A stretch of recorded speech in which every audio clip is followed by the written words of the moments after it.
Wasiirka Horumarinta Maaliyadda Somaliland Yusuf Maxamed Cabdi ayaa saaka xadhiga ka jaray xafiisyo cusub oo laga furay xaafadaha Sitabalasa Keeniyada Sheekh Ibrahim iyo Jarmalka ee magaalada Burco kuwaas oo qayb ka ah maamul dejinta wasaaradda maaliyaddu ka wado magaalada. Wasiirka ayaa sidoo kale dhagax dhigay xarun cusub oo wasaaradda maaliyaddu ku yeelanayso maxkamadda gobolka oo sahli doonta cashuurta kiisaska laga qaado ee maxkamadaha waxaana ka warbixinaya gudoomiyaha maxkamadda racfaanka iyo siduwaha maaliyadda ee gobolka waxaana hadaladoodii kamid ahaa gobolkan markaan isku tagnay waxaan isla garanay in xafiiska cashuuraha bariga halkan maadaama maxkamadahan dhulkan ay leedahay maxkamadan racfaanka iyo gobolka maxkamadan ay leedahay dhul weyna inaan meel ka siino 12 iyo 10 mitir oo rukunkaan arki doono aan siino si ay noogu soo dhawaadaan oo cashuurtii dadweynaha laga qaadayay meel noo dhow ay ku dhacdo gacan aaminana sida khasnadii dawladda ay ku dhacdo aan u garanay inaan ku wareejino saacad wasiir halka kan waxa laga siiyay wasaaradda horumarinta maaliyadda dhul ay u dhisato xafiiskii cashuuraha bariga ee laanta maxkamadaha aad iyo aad waxaan ugu mahadnaqaynaa gudoomiyaha maxkamadda rafcaanka gudoomiyaha maxkamadda degmada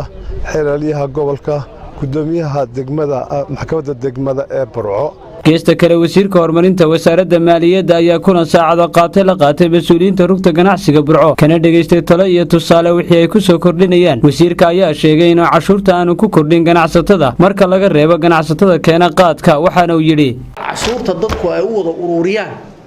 ayaa la yiraahdaa si la mid ah oo cashuurta qof walba ay waajib ugu tahay inuu bixiyo way cashuuraha inta badan dalkeena soo gala waa cashuuraha la yiraahdo consumption tax ama cashuuraha dadku isticmaalaan in waan idin sheegay cashuur la kordhiyay ma jirto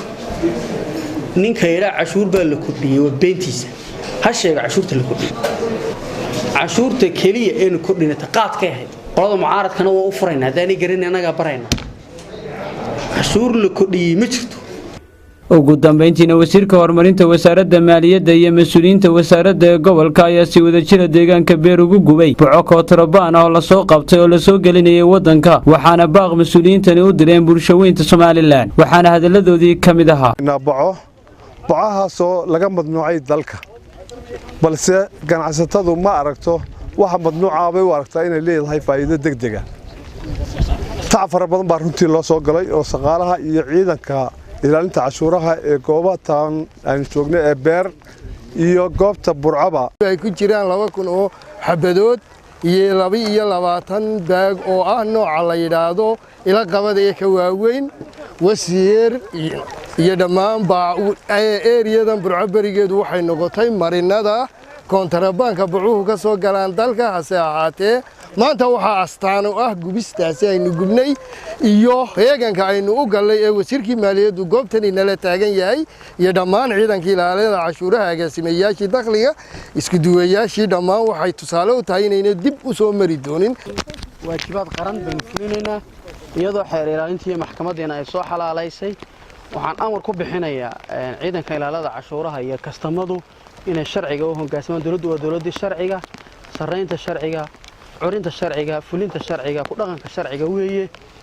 قادر عبد الرزاق سليمان خضر هند مباهية عالمي قابلشتي في برعو.